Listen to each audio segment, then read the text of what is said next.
Prestação dos planos de saúde individuais e familiares vão subir até 9,63%. Brasil perdeu 21 árvores por segundo da Amazônia no ano passado. Presidente Lula reclama de nova exigência da União Europeia para manter acordo com o Mercosul.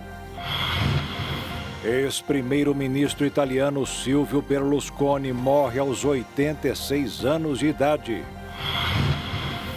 Ministério da Educação lança novo programa para que crianças saibam ler e escrever com no máximo 7 anos de idade.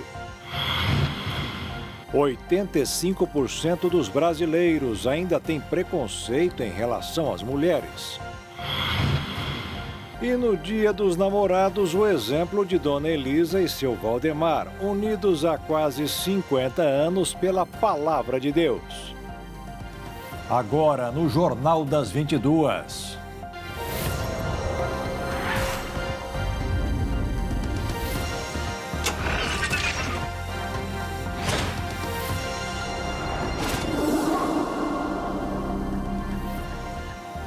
Olá, boa noite. A ANS, Agência Nacional de Saúde Suplementar, anunciou hoje o reajuste máximo no preço dos planos de saúde individual e familiar. A mudança vai ter validade até o dia 30 de abril de 2024. O reajuste máximo autorizado pela Agência Nacional de Saúde Suplementar é de 9,63% no preço dos planos de saúde individual. O valor foi definido durante reunião dos diretores da ANS. A mudança vai ter validade de 1º de maio até 30 de abril de 2024. O reajuste é válido para os planos médico-hospitalares contratados a partir de janeiro de 1999 ou que foram adaptados à nova legislação. O aumento no valor dos planos de saúde é aplicado pelas operadoras na data em que se comemora 1 ano do contrato do serviço. A decisão não vale para planos coletivos, sejam empresários ou por adesão. No ano passado, a ANS anunciou o maior aumento desde o início da série histórica em 2000, de 15,5%.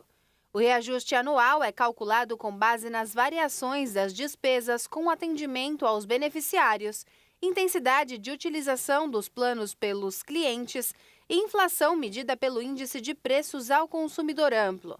De acordo com o levantamento da Agência Nacional de Saúde Suplementar, em dezembro de 2022, o setor totalizou mais de 50 milhões de usuários em planos de assistência médica, sendo 9 milhões familiares ou individuais.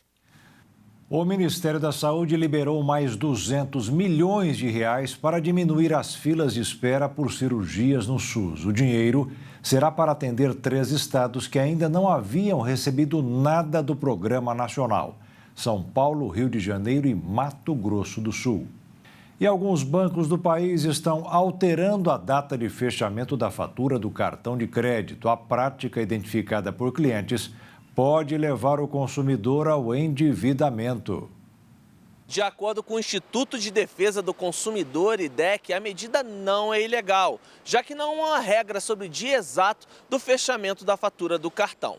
Mas para o IDEC, fazer alteração sem a comunicação prévia ao cliente viola o Código de Defesa do Consumidor. Na prática, a mudança diminui o número de dias entre o fechamento e o pagamento da fatura. Com isso, há a alteração do chamado melhor dia de compra, que é quando o consumidor pode comprar um produto e, em vez de pagar naquela fatura, paga na seguinte, ganhando prazo de até 40 dias para quitar a dívida. O IDEC havia identificado casos pontuais, mas após a investigação mais profunda encontrou informações que indicam uma prática corriqueira por parte dos bancos. Dessa maneira, isso está sendo muito benéfico aos bancos, às instituições financeiras, mas não são todos os consumidores brasileiros que têm acesso à internet, que trabalham com celular, que entendem de tecnologia e que vão tomar conhecimento prévio. Eu estava recentemente em Goiânia, numa chácara, não existia sinal. O meu sogro não tem esse conhecimento, ele nem tem celular. Então, esse chamado entendimento é benéfico aos bancos, aos consumidores, que nós temos artigos de proteção eles têm direito, pelo artigo 6º, à informação clara, precisa, ostensiva e prévia. Embora não haja uma regra, a prática do mercado bancário até então era de fechamento da fatura 10 dias antes do vencimento. Artigo 4º, que é a relação de consumo deve ser sempre baseada na boa-fé e no equilíbrio. E no jeito que estão fazendo, o consumidor ele vai estar desequilibrado. Ele, como eu te falei, ele não domina essa informação. Como também nós temos possibilidade de ser encarado como uma prática abusiva. Eles impõem um serviço, não existe proibição. O conselho do Dori é mais prazo, mais divulgação, deixa o consumidor começar a entender. Com o surgimento da tecnologia e das faturas digitais, os bancos encurtaram o prazo, que tem variado de 3 a 7 dias. De São Paulo, Leonardo Félix. No Brasil, o presidente do Banco Central, Roberto Campos Neto, disse que já começou a sentir maior firmeza do mercado, que poderá garantir a queda na taxa básica de juros da economia. Segundo ele, começou a aparecer uma abertura, mas ressaltou que isso não deverá acontecer agora, mas lá na frente, sem dizer quando. O mercado financeiro começou a semana na expectativa da manutenção de que depois de amanhã o Banco Central dos Estados Unidos não aumente mais uma vez a taxa de juros, o que ajuda o Brasil. Por isso, o dólar caiu de novo, com a baixa de 0,20%. A moeda americana terminou o dia cotada em R$ 4,86 na venda. E a Bolsa de Valores de São Paulo fechou o sexto pregão seguido em alta, com o resultado de 0,27%, renovou o recorde de um ano, com mais de 117 mil pontos. O banco suíço UBS concluiu hoje a compra do rival Credit Suisse e passou a ser o maior gestor de ativos do mundo. Em março, depois da quebra de 2 bancos americanos, o Credit anunciou que também estava em dificuldades. Foi a senha para os clientes passarem a tirar seus recursos de lá antes que acontecesse o pior. E, imediatamente, o UBS ofereceu 3 bilhões e 200 milhões de dólares para assumir o banco. Uma pechincha pelos valores desse mercado. Hoje, o UBS anunciou o fechamento do acordo, que é o maior desde a crise bancária de 2008, e com isso passou a gerenciar 5 trilhões de dólares em patrimônios ao redor do mundo. E agora é o maior do mundo no mercado neste item. Juntos, o UBS e o Credit têm 120 mil funcionários, mas o presidente do agora gigante suíço não disse quanto, mas já avisou que terá que reduzir esse número para reduzir os custos. O vídeo de um balão caindo sobre um prédio nesse fim de semana viralizou nas redes sociais. Ao fundo, é possível ouvir gritos de desespero de quem presenciou a cena. Soltar balão é uma prática muito perigosa, considerada um crime ambiental. A noite do último sábado, dia 10 de junho, foi marcada por pânico nas imediações deste prédio em Arujá, região metropolitana de São Paulo. O balão em chamas caiu sobre o edifício, mas rapidamente foi consumido pelo fogo. Por pouco, não provocou uma tragédia. Polícia Militar e Corpo de Bombeiros foram acionados, mas não chegaram a ir até o local da ocorrência.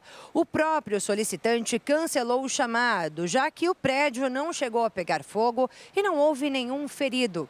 De qualquer forma, esse caso reacende o alerta sobre os perigos dos balões, especialmente nesta época do ano. Nós temos, principalmente por conta dessa questão cultural do Brasil, das festas juninas, das festas julinas, esse costume e hábito da população de acabar soltando balões. Obviamente são balões por vezes menores. Entretanto, nós temos grupos de baloeiros que soltam aqueles balões que são gigantescos, que passam de 20 metros de altura.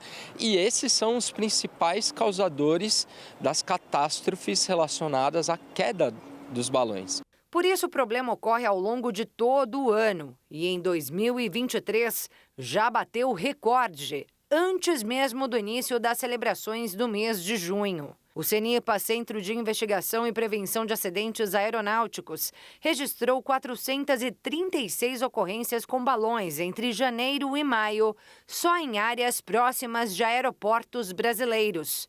Foi um registro a cada 8 horas. O maior número já contabilizado desde o início da série histórica, iniciada em 2012. Ele ameaça a navegação aérea, ameaça tripulantes, ameaça passageiros que eventualmente estão ali se deslocando e também causam os incêndios, seja em vegetação, em cobertura vegetal, seja numa indústria, seja em uma residência, por exemplo, ameaçando também as pessoas que ali se encontram. Além dos materiais inflamáveis que compõem a estrutura do balão, como papel, tecido, madeira e tocha, muitas vezes com combustível líquido, o capitão alerta para outros itens que tornam os balões ainda mais perigosos. Porque os baloeiros colocam fogos de artifício, colocam bandeiras, colocam outros artefatos inflamáveis extremamente perigosos. Isso potencializa o risco e as consequências da queda desse balão. Soltar balão é considerado crime ambiental. A legislação brasileira proíbe a fabricação, venda, transporte e soltura de balões, com pena de 1 a 3 anos de detenção e aplicação de multa. O Código Penal também prevê reclusão pelo perigo criado ao transporte aéreo. Mesmo assim, muita gente ainda se arrisca. Historicamente, nós temos incêndios catastróficos ocasionados pela soltura de balão. Então, o Corpo de Bombeiro pede encarecidamente para que as pessoas se conscientizem e entendam que não é cultural, não é bonito, não é legal. É um ato criminoso, é um ato que coloca em risco a vida. O Corpo de Bombeiros orienta a população a denunciar a prática ilegal pelo Disque Denúncia, telefone 181 ou pelo 190 da Polícia Militar. E em casos de emergências envolvendo balões, entre em contato com a corporação pelo 193. E a seguir, presidente Lula reclama de nova exigência da União Europeia para manter acordo com o Mercosul. E o Brasil perdeu 21 árvores por segundo da Amazônia no ano passado.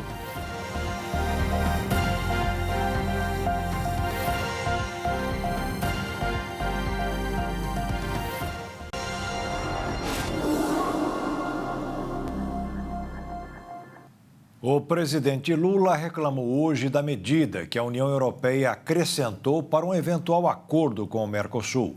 Seriam sanções, em especial ao agronegócio, no caso de descumprimento de metas ambientais.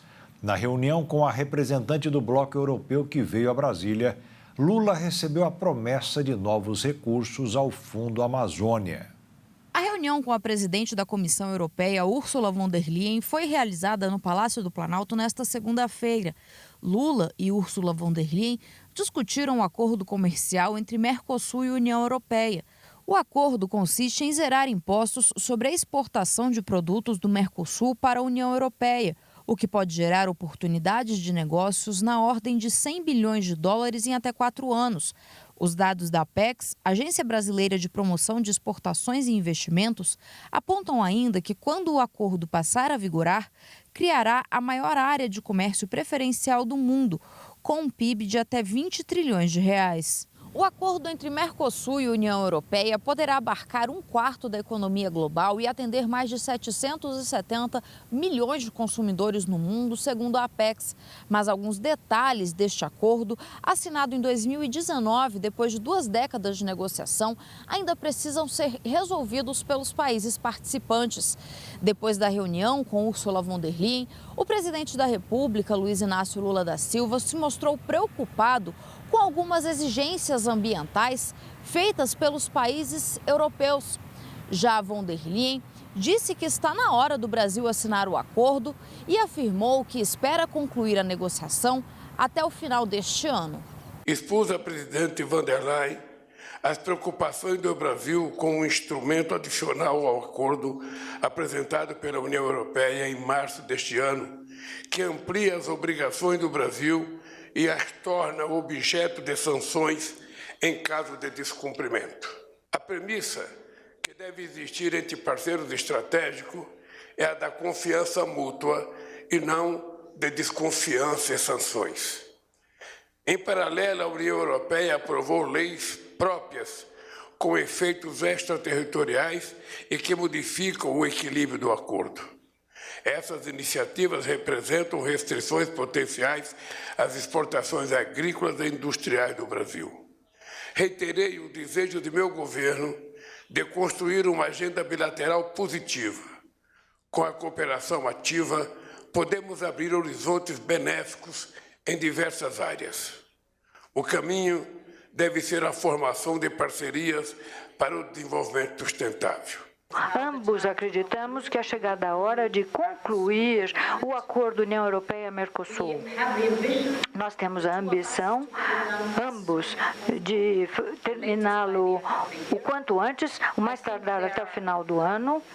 Eu acredito que há grandes vantagens para ambos os lados, porque o acordo vai criar as condições corretas para que flua o investimento, vai respaldar, como o senhor disse, a reindustrialização do Brasil, vai ajudar a integrar as nossas cadeias de suprimento e aumentar a competitividade de nossas indústrias globalmente, criando bons empregos no Brasil. Então, esse acordo comercial é mais do que um acordo comercial, é uma plataforma para diálogo, é um engajamento de longo prazo. Von der Leyen afirmou que a Europa é parceira do Brasil nas ações de proteção ao meio ambiente e combate às mudanças climáticas e anunciou investimentos na ordem de 2 bilhões de euros para a produção de hidrogênio verde no Brasil, além de uma contribuição de 100 milhões de reais para o Fundo Amazônia. Ambos também discutiram a guerra na Ucrânia e formas de buscar a paz global. Ursula von der Leyen disse que o Brasil é capaz de ajudar a negociar e conquistar o fim do conflito na Europa. A cada segundo, o Brasil perdeu 21 árvores da Amazônia no ano passado. O número está no relatório divulgado hoje pelo MEP Biomas, que apontou um aumento de mais de 22% em comparação ao período anterior. O levantamento mostrou que durante todo o governo Bolsonaro, entre 2019 e o ano de 2022, a destruição somou mais de 6 milhões e 600 mil hectares, o equivalente a 1,5 vezes a área total do estado do Rio de Janeiro. O principal responsável pelo fenômeno foi a agropecuária, com mais de 95% de toda a supressão da área vegetal nativa. O garimpo e a expansão urbana também foram vetores consideráveis. Os estados mais afetados são Pará, Amazonas e Mato Grosso. Na Amazônia, o aumento foi de 19%, o que significa que 21 árvores foram derrubadas a cada segundo. No entanto, esse não foi o bioma com maior aumento. No Cerrado, região com a maior biodiversidade do mundo e que cobre 1/4 de todo o território nacional, o acréscimo foi de 31,2%. Somados, os dois ecossistemas registraram mais de 90% de toda a área desmatada. O tamanho médio das áreas destruídas também foi superior a 25 campos de futebol e um acréscimo de 14,8%, em relação ao tamanho médio registrado em 2021. Mais de 99% de todo o desmatamento teve algum índice de irregularidade e cerca de 9% ocorreu em áreas de proteção ambiental. O levantamento mostrou também que a impunidade foi um importante contribuinte da destruição. Só houve punição para 10,2% de toda a área destruída ao longo dos últimos 4 anos. O único bioma em que houve redução do desmatamento em 2022 foi a Mata Atlântica. Os números não são animadores. Hoje, apenas 29% desse ecossistema ainda mantém sua cobertura original e, ao longo do ano passado, mais de 30 mil hectares dessa área foram perdidos. As terras indígenas e as comunidades remanescentes de quilombos permaneceram como os territórios mais preservados do país. Nas terras indígenas, houve redução de quase 10% em relação ao ano anterior, enquanto nas comunidades remanescentes de quilombos, a redução foi de quase 47%, representando apenas 1,4% e 0,05% de toda a área desmatada. O ministro da Justiça, Flávio Dino, autorizou o uso da Força Nacional de Segurança no território dos índios Uru-Eu-Val-Val, em Rondônia. A portaria publicada no Diário Oficial da União de hoje fixou o prazo de 90 dias para a presença para que os soldados apoiem a FUNAI, mas atividades em favor dos índios da região. Em menos de 3 semanas, a Força Tarefa de Segurança Pública Ambiental na Amazônia desativou 10 garimpos ilegais. O balanço da iniciativa da Força Tarefa em 17 dias teve um saldo de 10 garimpos ilegais destruídos e 4,5 milhões em multas aplicadas. A atuação da Força Tarefa de Segurança Pública Ambiental aconteceu na Floresta Nacional de Urupade, localizada em Maués, na região sul do Amazonas, a cerca de 267 quilômetros de Manaus. A equipe da chamada Operação Arudum era composta por agentes da Polícia Federal, Polícia Rodoviária Federal e da Força Nacional, além de servidores da Agência Brasileira de Inteligência e do Instituto Chico Mendes de Conservação da Biodiversidade. Segundo a PF, foram apreendidas 13 escavadeiras hidráulicas, 1 trator esteira, 6 motocicletas, 3 quadriciclos, 61 barracos, 16 motores geradores de energia, 20 motores bombas, 7 dragas, além de 9 armas de fogo e outros equipamentos usados no garimpo ilegal, como embarcações e mercúrio. A região abriga exemplares de pássaros e primatas só encontrados naquela região. Além disso, especialistas estimam que 800 espécies de aves viviam na região, o que equivale a quase metade de todo o conjunto de aves registradas no Brasil. Algumas das aves encontradas na região ainda são pouco conhecidas por cientistas, que também já apontaram a possibilidade de haver na região espécies de peixes ainda não descritas por especialistas. Ao criar e ampliar as unidades de conservação, em maio de 2016, o governo federal assegurou o incremento da economia local, baseado no manejo florestal sustentável e que, em parte da área, seria possível desenvolver o ecoturismo. O presidente da Comissão de Constituição e Justiça do Senado, Davi Alcolumbre, do União Brasil do Amapá, marcou para quarta-feira da semana que vem a sabatina do advogado Cristiano Zanin para uma vaga no Supremo Tribunal Federal. O indicado pelo presidente Lula deverá responder perguntas durante 7 horas, as perguntas dos 26 membros da comissão. Se for aprovado a votação secreta, o nome de Zanin será levado ao plenário do Senado. No Dia Mundial de Combate ao Trabalho Infantil, tomou posse a comissão que vai monitorar o problema no Brasil. Só nos 5 primeiros meses deste ano, mais de 700 crianças e jovens foram identificados pela fiscalização, trabalhando sem poder no país.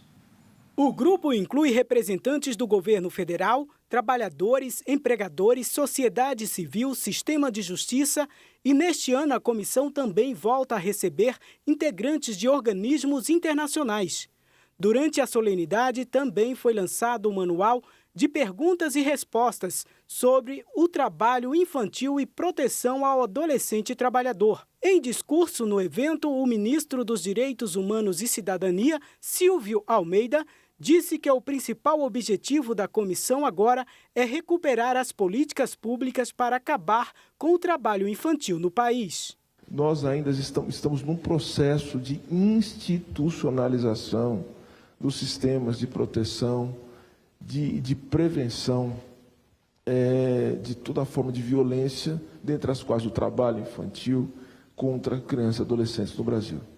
Então, esse momento é um momento fundamental em que nós vamos dar um passo a mais para institucionalizar. E as pessoas sempre perguntam, o que eu quero dizer com isso, institucionalizar?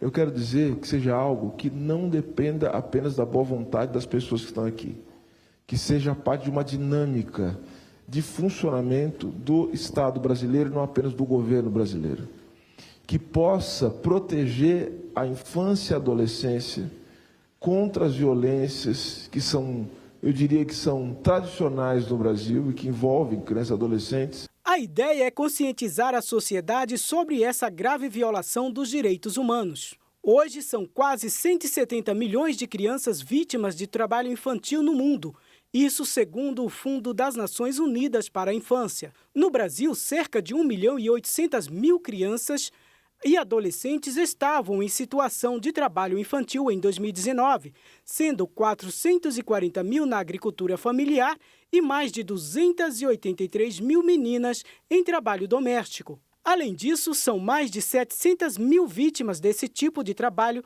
nas suas piores formas. Foi o que explicou o coordenador nacional de fiscalização do trabalho infantil e auditor fiscal do trabalho do Ministério do Trabalho e Emprego, Roberto Padilha Guimarães. De janeiro a dezembro de 2022, foram encontradas cerca de 2.300 crianças e adolescentes em alguma atividade irregular. E veja a seguir, Ministério da Educação lança novo programa para crianças saibam ler e escrever com no máximo 7 anos de idade. E a Ucrânia anuncia novas reconquistas em territórios da Rússia.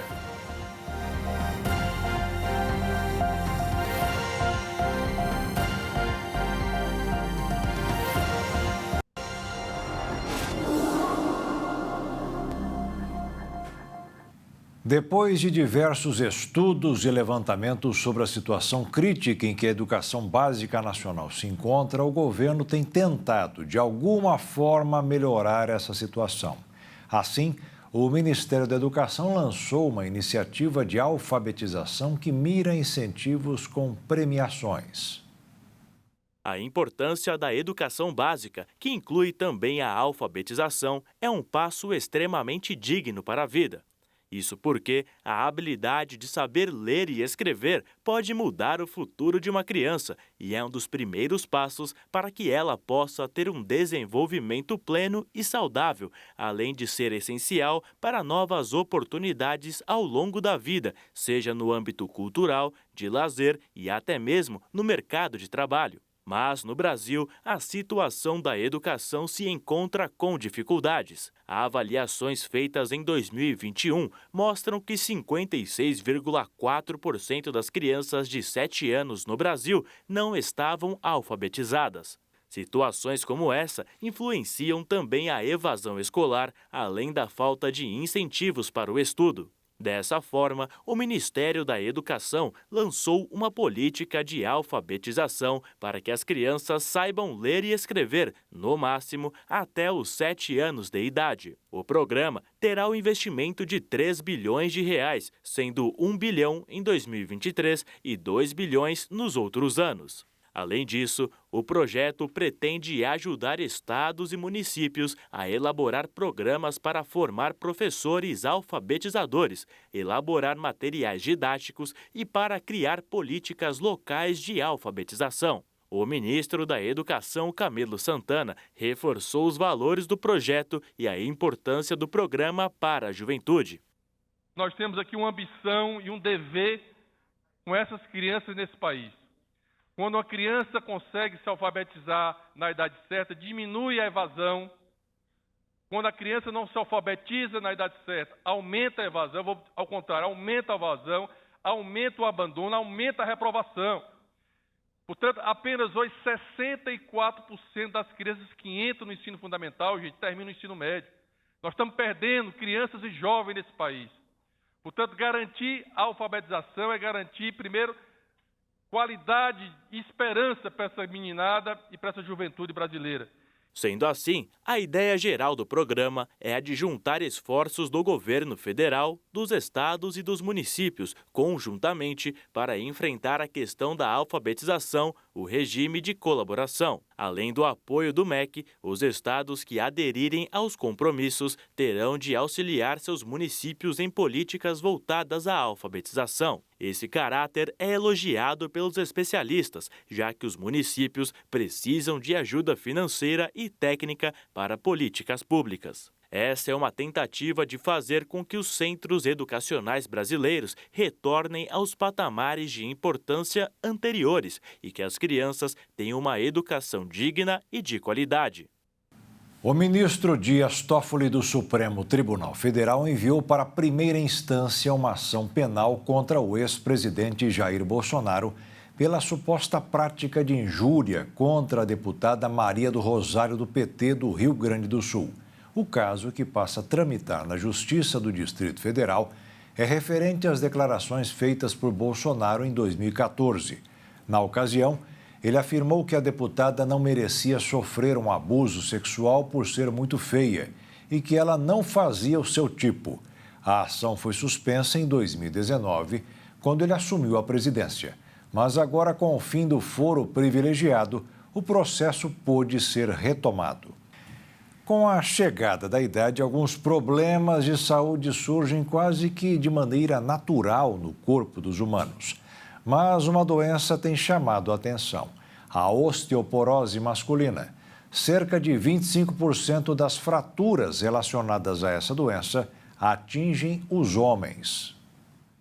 A osteoporose é caracterizada por uma diminuição da massa óssea, pela deterioração da microarquitetura e qualidade do osso. O motivo disso é que, à medida que envelhecemos, o osso acaba se deteriorando e perde a qualidade. Com o passar dos anos, o processo de reposição dos tecidos se torna deficiente e as células responsáveis pela formação do osso não são capazes de compensar a perda do material eliminado. A estimativa é que o número de afetados seja de 200 milhões de pessoas, com 9 milhões de fraturas por ano. Ou seja, em números, é quase a população inteira do Brasil. Nas mulheres, essa perda de qualidade óssea fica muito evidente após a menopausa, porque o nível de estrogênio, um hormônio que tem efeito protetor sobre o esqueleto, diminui. Mas, embora os homens não tenham uma perda repentina de hormônios, eles sofrem muito mais fraturas ósseas por osteoporose do que imaginamos. Cerca de 25% dos casos acontecem em homens, o que aumenta as complicações e a mortalidade associadas a essas fraturas nesse grupo. No Brasil, todos os anos, cerca de 80 mil homens apresentam uma fratura por fragilidade do quadril, sendo que 1 em cada 3 morrem no primeiro ano e outros tantos voltam a sofrer fraturas. Apesar desses dados, a osteoporose nos homens é subdiagnosticada e, por isso, em muitos casos, não é tratada, principalmente a partir dos 40 ou 50 anos de vida. Os médicos explicam que, com o envelhecimento, surge também uma situação de inflamação crônica de baixa intensidade que acelera o processo de degradação óssea. Além disso, com a idade, aumenta também a deficiência de vitamina D, hormônio fundamental para a mineralização e qualidade óssea, e assim a função muscular diminui. Então, tenha atenção, já que a qualidade do esqueleto exerce um efeito direto na saúde. Todo mundo, homem ou mulher, deve se preocupar em cuidar dos ossos.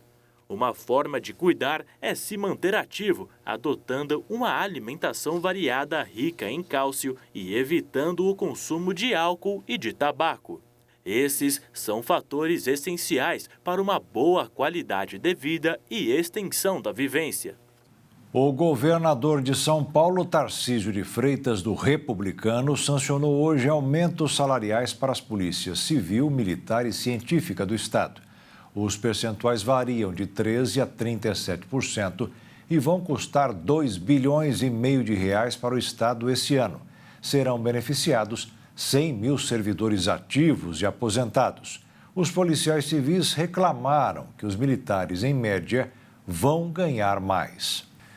Morreu aos 86 anos o ex-primeiro-ministro da Itália e ex-dono do Milan, Silvio Berlusconi. O magnata tinha leucemia e estava internado em um hospital italiano tratando de uma infecção pulmonar. Berlusconi teve uma vida marcada por luxo, polêmicas, escândalos e excessos.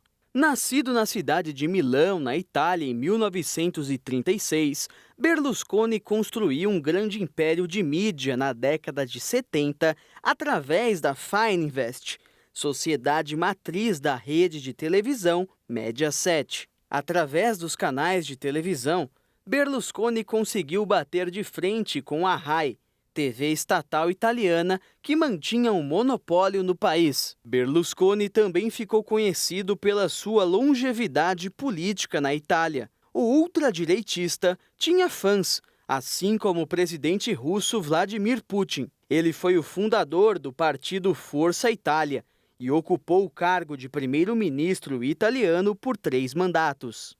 Em 2011, ele renunciou ao cargo após perder a confiança do mercado financeiro nas suas políticas de enfrentamento de crise.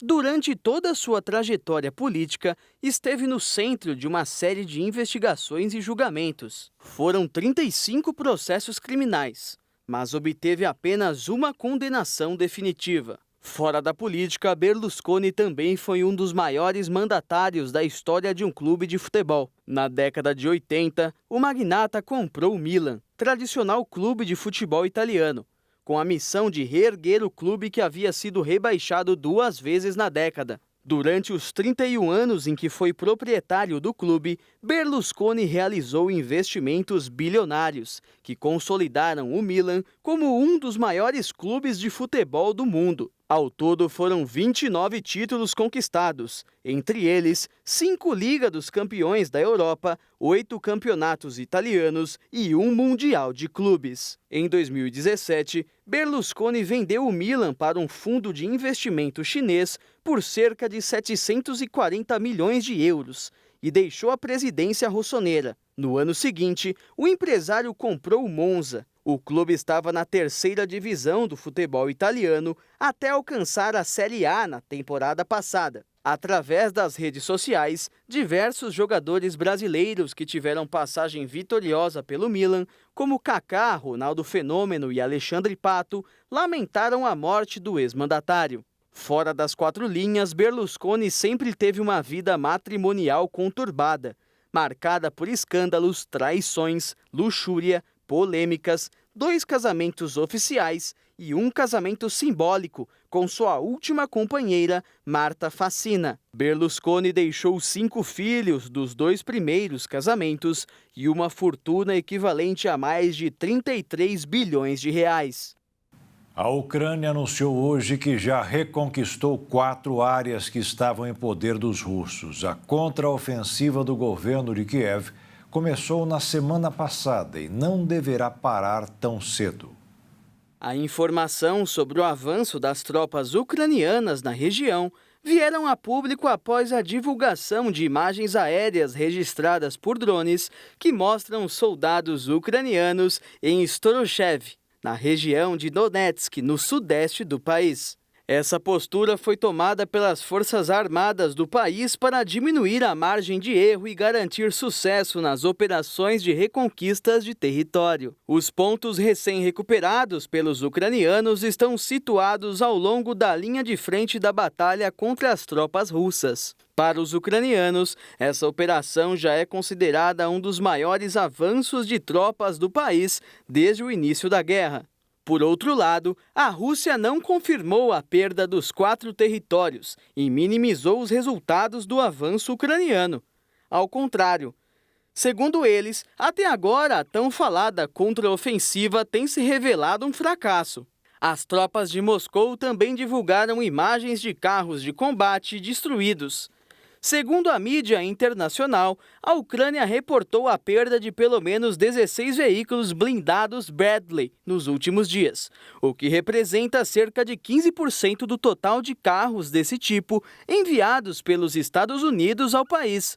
Apesar das operações para recuperar territórios, a Ucrânia ainda sofre com as inundações causadas pelo rompimento de uma barragem ao sul do país.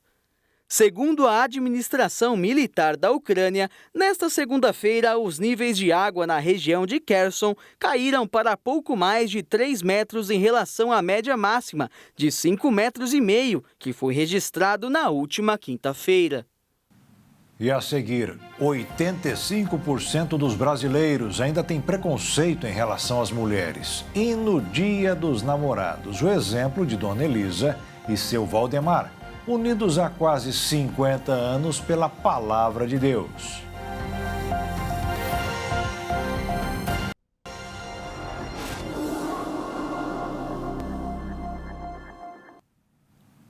O jogador Daniel Alves vai continuar preso. A Corte de Apelações de Barcelona, que é a instância mais alta da Justiça da Catalunha, na Espanha, negou hoje mais um recurso da defesa de Daniel Alves para que ele responda ao processo em liberdade.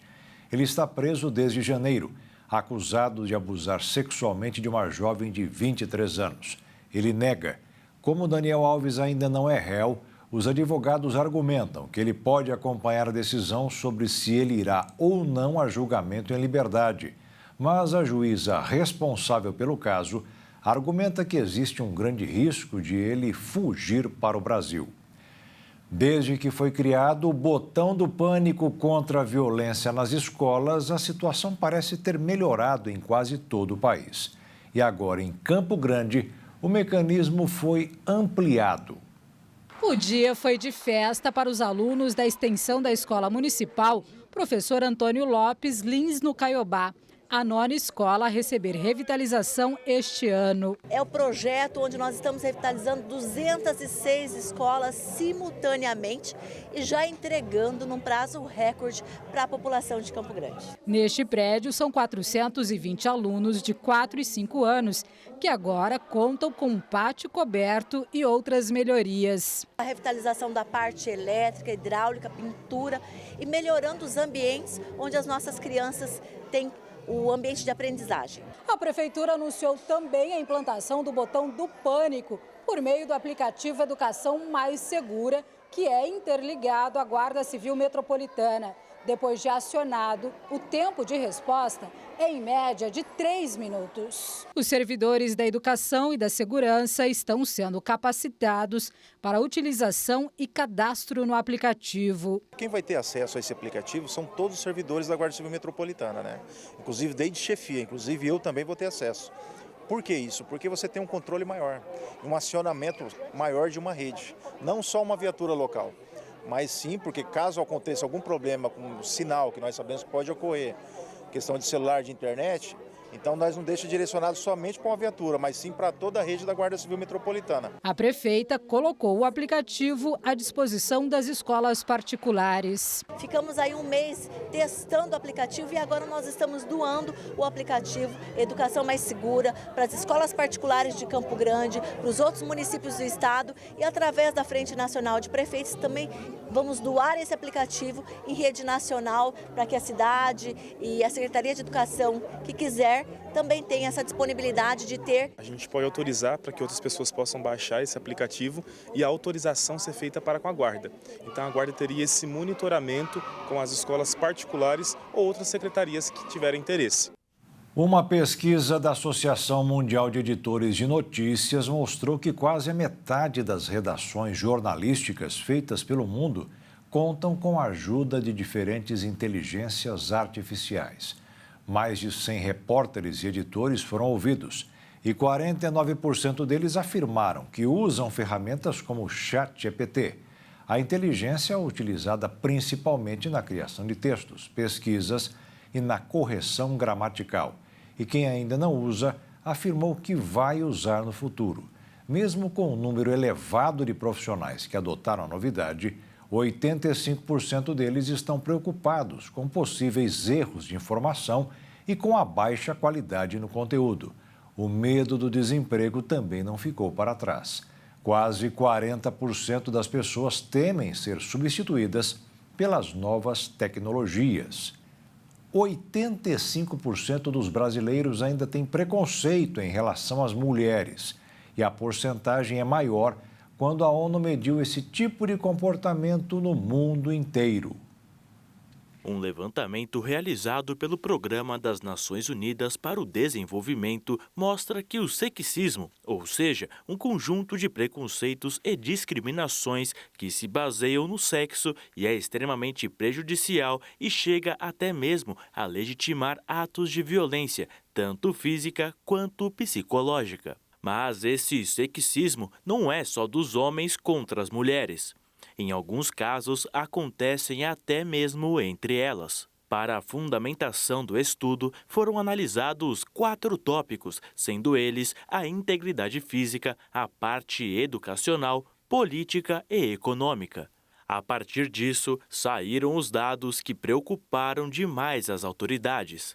Isso porque, mesmo sendo pesquisada em 80 países, a porcentagem de pessoas que têm algum tipo de preconceito contra as mulheres é assustador, cerca de 90%. O número assusta, já que esse preconceito baseia todas as violências que elas sofrem. No Brasil, o número é um pouco menor, porém continua extremamente alto. 84,5% das pessoas têm pelo menos um tipo de preconceito contra as mulheres. Dentro dos pesquisados, cerca de 40% acredita que as mulheres possuem menos direitos do que os homens. Além disso, 31% dos brasileiros acreditam que os homens deveriam ter mais direito ao trabalho do que as mulheres ou que os homens fazem melhores negócios do que elas. Esses são números que, de uma maneira mais explicativa, precisam ser mudados com urgência. Isso porque uma sociedade livre de preconceitos, ou pelo menos com menor controle, tende a ser ainda mais próspera. Os especialistas acreditam que, apesar das campanhas globais pelos direitos das mulheres nos últimos anos, o número de pessoas que têm preconceito contra as mulheres quase não diminuiu na última década. Dessa forma, alguns caminhos precisam ser executados, como, por exemplo, o fortalecimento dos sistemas de proteção e assistência social que atingem as mulheres, promoção da inclusão financeira para a geração de renda a longo prazo e um dos principais, o combate à desinformação de gênero, além do combate ao discurso de ódio e violência. Para essas sugestões realmente saírem dos estudos e serem aplicadas, será necessário investimentos em leis e medidas políticas que promovam a igualdade das mulheres na política para construir estados sensíveis às questões desse tipo. A expectativa da Confederação Nacional do Comércio é que o faturamento das vendas do varejo nesse Dia dos Namorados, que está comemorando hoje, deverá passar dos 2,5 bilhões de reais. Um bom resultado, mas para a igreja, a data merece um olhar menos materialista, para falar a verdade, muito maior. Mais do que uma data comercial que impulsiona as vendas e a economia brasileira no mês de junho, o Dia dos Namorados deve ter significado e propósito, segundo a visão cristã. É o que pensa a pastora da Igreja Internacional da Graça de Deus, Mirtes Bernardes. Nós temos na Bíblia Sagrada, lá no iniciozinho, em Gênesis, que Deus viu que não era bom que o homem ficasse sozinho, não. Então, ali, na sua sabedoria, ele pensou e disse, far-lhe-ei uma ajudadora, né, que lhe auxilie, que lhe corresponda. Então, há um plano de Deus na construção da família. E o namoro, na nossa visão, é o primeiro passo. Ele é um passo importante porque é onde as almas se encontram. É ali que você descobre se tem afinidade, é ali que você verifica como é aquela pessoa, porque todo mundo tem defeito, mas será que eu tolero aquela fragilidade, aquele temperamento? Essa é a fase do namoro. E no futuro, ao se decidir por um casamento, a pessoa pelo menos vai com mais convicção para esse passo que é tão importante. Mas diante dos apelos mundanos normalmente atribuídos à data, é possível ao casal viver um Dia dos Namorados de acordo com a palavra de Deus? Hoje em dia, o comércio, né, o mercado em geral, ele traz muito para o lado físico, para o lado sensual. Na visão cristã, não. A santidade é importante e nessa fase aí do namoro é importante que haja esse encontro da alma, da verdadeira pessoa. E depois, lá no passo decisivo, né, que é aí unir-se e formar uma só carne, aí sim os corpos se unem, formam seus filhos e a obra fica completa. Então é possível, desde que a pessoa, desde que o casal traga para o relacionamento a presença da palavra de Deus. Eu conheci um casal que está junto há 48 anos e serve de exemplo para os mais jovens. A dona Elisa e o senhor Valdemar têm histórias de amor, mas também passaram por dificuldades. todas elas superadas pelo amor maior, aquele que vem de Deus. Deus tem um propósito na vida de cada um de nós, né? E Ele fez por onde nós chegarmos até aqui, né? Com esse propósito tão maravilhoso, né? Graças a Deus, né? Temos 3 filhos, temos 6 netos, né? E uma comunhão muito linda. Eu espero que todos os casais sejam felizes como nós somos. Que essa comunhão, ela se repita por muitos e muitos anos, esse Dia dos Namorados, né? E isso aí representa não só para mim, mas para a família e para Deus, né? Essa comunhão que nós temos. Eu desejo para ela todas as felicidades do mundo, né? Que ela é sempre aquela pessoa que está sempre do meu lado. Nós estamos juntos há muito tempo e eu amo ele, né? Desde que a gente se conheceu até hoje, né? E qual é o conselho que o casal tem para a juventude experimentar e vivenciar o amor de forma madura, responsável e santa? Que eles pensem primeiramente em Deus. Aí depois a justiça de Deus, porque quem vai fazer a justiça, quem vai fazer as coisas funcionar é o nosso Deus, mas os coraçãozinhos da gente tem que ser resguardado, tem que guardar o coração, tem que levar as coisas mais sérias, levar as coisas na presença de Deus, né? Porque quando nós colocamos Deus em primeiro lugar na nossa vida, tudo anda, né? A pastora Mirtes tem uma mensagem para os casais de todas as idades. Tem uma passagem bíblica que eu gosto muito, está lá na primeira carta aos Coríntios 13, o versículo é o 7. Lá diz assim: o amor tudo sofre, tudo crê, tudo espera e tudo suporta. Quando você traz esses 4 elementos para o seu relacionamento, tem tudo para dar certo.